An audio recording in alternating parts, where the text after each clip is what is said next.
فما في يوم مولده في بيت عائشة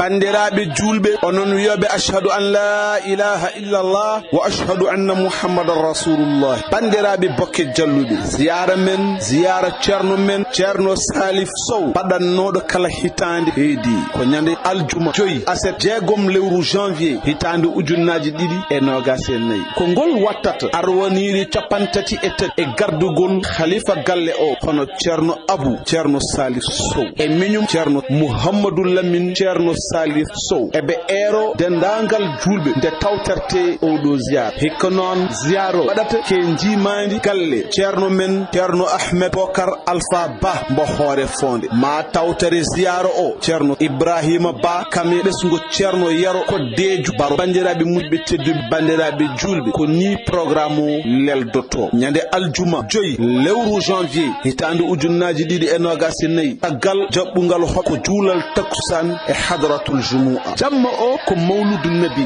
mbalen mantude rasul sallallahu alayhi wa sallam ha wet ñande aset jeegom lewru janvier sanga waxtuji jeenay subak joɗɗinde hoɓɓe 10 heures fawi hojomaji capantati ko tara alquranil karim zikrullah wondude jewtitine sanga waxtuji sappo e tati ñalawmo ko cérémonie officielle hakkunde laamu ngu e ɓesgu bokke jalluɓe ina arɗo on cérémonie maire mbo bokke jalluɓe hono abdoulaye daouda diallo président conseil économique social et environnemental bandiraɓe musidɓe tedduɓe so yiya waxtuji sappo e nayyi woni 2 heures ko juulal tusbar ziyara mosele ceerno men ceerno salif sow yo yurmede allah wonema kam e ganale bokke jalluɓe bandiraɓe ñagonoɗen mayɓe julɓe ɓe tawɗen ɓe toon foof so en kaljiti duwodiren e koye men ñagoɗen yo allah hokku en tawtorede o saaha mbo wuuri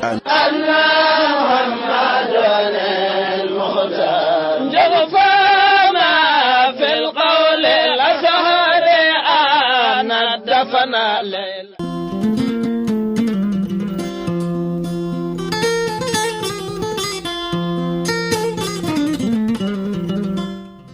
Revue des titres woni ko sifa e kelle gadane robindo jayndeji leydi Sénégal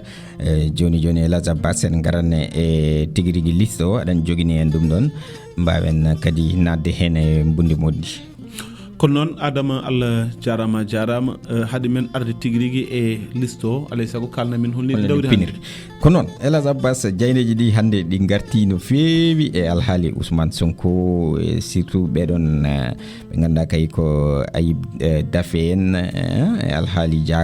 jagol mabɓe hanki toon to ganduɗa hoorema woni ministre de l'intérieur kono kadi ɗi garti alhaali caɗele teskade to banggue guerte ɗe hayni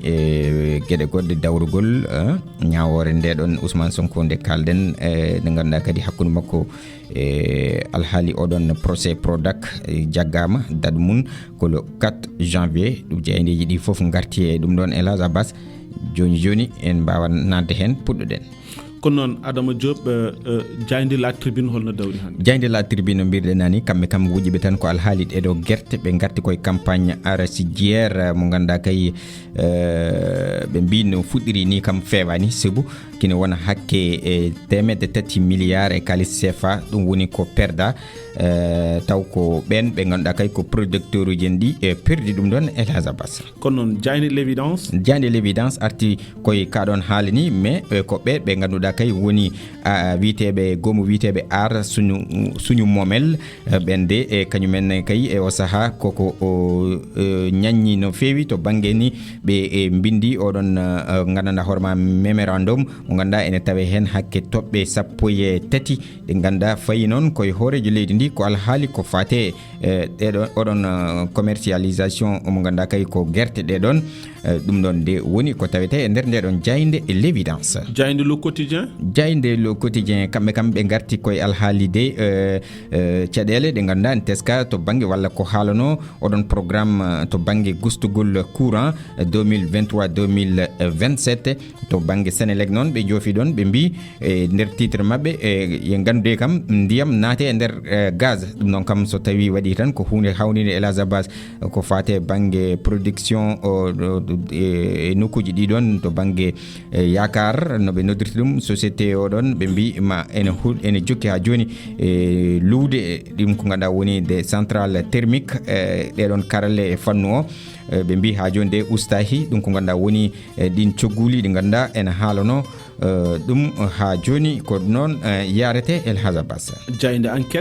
jayde enquête kamɓe ɓe garti kay koye dossier mo ganduɗa banggue politico judiciaire dawrugol ha e ñawore ɓe mbi ko jokkodirde e Ousmane Sonko ɓe mbaɗi noon ko namdal kamɓe jaynankoɓe ɓe mbi e o saaha kam hol jurnittoɗo ñawore leydi Sénégal. kono noon jayde Vox Populi kamɓene ɓe garti koye alhaali omo ganduɗa woni Ousmane Sonko ɓe mbi ko la longue errance des envoyés de Ousmane Sonko woni jahangal ɓen ɓe ganduɗa ko Ousmane Sonko nuli jagol mabɓe ya garta hakkude direction générale des élections ha fayama toon to DAF ha fayama ga to gadanɗa hoorema caisse de dépôt et consignation ha hanki toon to gadanɗa hoorema kay woni ministre de l'intérieur ko ɗum woni ko jaydankoɓe garti Vox Populi. Sud Quotidien ɓe garti e alhaali Ousmane Sonko kono noon kadi ɓe garti ɓe mbi ko wonde Ousmane Sonko en tout cas e o saaha ko fawe dow makko ho kam ene heewi Ousmane Sonko sur tous les fronts kalto garɗa e to banggue kareji ma tawmo toon kanko Ousmane Sonko bataille pour réintégration sur les listes électorales. Procès Prodac mo ganduɗa en kaali ko ñande 4 lewru janvier 2024 fixa e gueɗe goɗɗe ɗum ɗo foof fawi koye dow Ousmane Sonko. Jayde Le Soleil koye kanko kadi Ousmane Sonko ɓe garti tentative pour participer à la présidentielle membademo beele omo wawa tigui rigui wawde jeeyede e sumgoji garoji ɗi ɓe mbi ko échec et mat pour Sonko ɓe mbi noon ɓe garti e hanki e ɗum ko ganduɗa woni toon to caisse de dépôt et de consignation woni CDC wondude ni e toon to jagorgal kalfinagal ndenka e kisal leydi ndi ɓeɗon mandataire uji e avocat mo ganduɗa ko Ousmane Sonko e o saaha kam kolti nene ene duña baafe no hanniri ni kono kadi hay goto jabatakoɓe no hanniri ni ɗum ɗo woni ko tawete e nder ndeɗon jayde Le Soleil. Jayde info ɓe garti koye alhaali kay ɗum ko ganduɗa woni soggoji tijaji nogas e ñande nogas e 5 lewru février 2024 ɓe mbi ko les préoccupations du Sénat américain gande kam tacci frontiére alhaali ɓen ɓe ganduɗa ko Sénat américain hay kañumen de en jogui hen kuluhuli ene batti hen haqqille no hanniri ni. Jayde Le Témoin kamɓe subaka hande o koye alhaali dawrugol kamɓene ɓe garti ɓe mbi koye sumgoji payade ɗi 2024 ɓe mbaɗi noon ko oɗon mo ganduɗa woni Karim Wade Khalifa Babacar Sall e wondude e Ousmane Sonko ɓe mbi e o saaha kam gueɗe mabɓe hay ala ko holni to banggue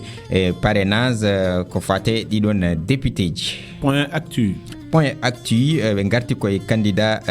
ɗi ganduɗa no ɓe jugir ɗum kamɓe jaydankoɓe ɓe mbi ko des candidats trop complexés ko namdal ni ɓe mbaɗi woni omo ganduɗa Amadou Ba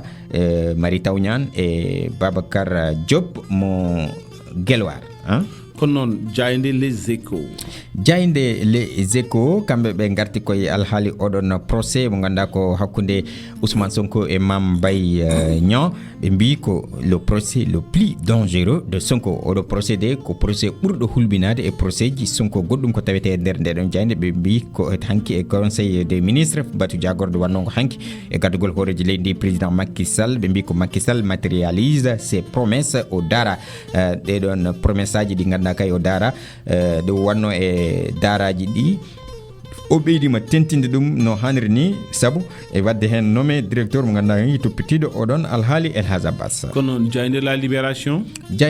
Libération no kewɗen wiide ni tan ko révélation walla scandale ɓe garti noon Elhadj Abbas siftore oɗon pompiste mo ganduɗa kay ko toon to Touba mo fittande mum yoɓano ɓe mbi e nder enquête aji ɗiɗon de loskoji ɗi mbaɗi accablé ɓe ganduɗa ko yimɓe ɗiɗo pompiste en ɓe ganduɗa waɗanoɓe garde à vue ha jonde ko ɓeɗon tan de haqqillaji jortuji e kucciti no hanirni El Hadj Abbas Fatou Kiné e Cissé kañumne e jaggama ne tawe e nder nde ɗon jayde e ɗum ko caggal ɓe mbi ndew yalti e ɗum ko ganduɗa woni e oɗon contrat d'armement. kono noon source a kamɓene ɓe garti koye alhaali ɗeɗon ɗanle ɗe ndewani e laawol ɓe mbi ko ɗum ko ganduɗa woni tonggode ɓeɗon candidat ji ɗi ganduɗa ko clandestin taw kay waɗi ɓe jaggiɓe walla ɗum ko ganduɗa woni faye mabɓe juuɗe ko ɓen ɓe ganduɗa ko marine national ɗum koye ɗeɗo tan jonte jeeɗiɗi walla ɗiɗo lebbi jeeɗiɗi ɓennuɗi e cakkitiɗi ɓe mbi kina wona ujunnaje 950 candidat ɗum woni ko fawa jungo El Hadj Abbas. jayde l'observateur ɓe garti koye alhaali ɗum ko ganduɗa woni ɓen on debbo mo ganduɗa ko victime d'agression sexuelle so en mbiri noon woni yanede to banggue e terɗe mum ko témoignage uji ko kanko kay tigui rigui waɗi confié jaydankoɓe ɓeɗon l'observateur gueɗe kewɗe ɗe ganduɗa kay ene tawe e oɗon fannu El Hadj Abbas Sarr. kono noon jayde li quotidien ɓe garti koye hôpital Cheikh Ahmadoul Khadim mo Touba ɓe mbi ko Sénégal noon heeɓi wadde réalisé lawol mum guiɗigol to banggue intervention to banggue safaro ko wiyete endovasculaire ɗum ɗon noon koye fannu to banggue ɗum ko ganduɗa thérapeutique no ɓe noddirta ɗum ɗon ɓe mbi noon ko jeeru mum ene tolni e 23 million e kalis men CFA. kono noon jayde stade ko ɗon natirten coftal balli tigui rigui ɓe garti koye alhaali CAN 2023 oɗon pré-liste mo ganduɗa tolniɗo e capanɗe joyi e joyo ɗum ko ganduɗa taw ko jureɓe Aliou Cissé fuɗɗi andude mbi Cissé donne des indices pour les 27 lions mo ganduɗa kay ɓeɗon 27 nogas e jeeɗiɗo baroɗe ɗe ganduɗa fotɓe kay yaade toon to CAN wonko fuɗɗa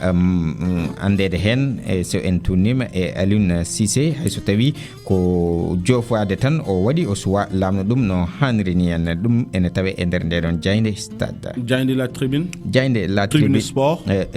sport ɓe garti koye 18e journée mo Liga ɓe mbi ko Barcelone sentir bien face à Almeria hakkude mabɓe Almeria kamɓe e Barcelone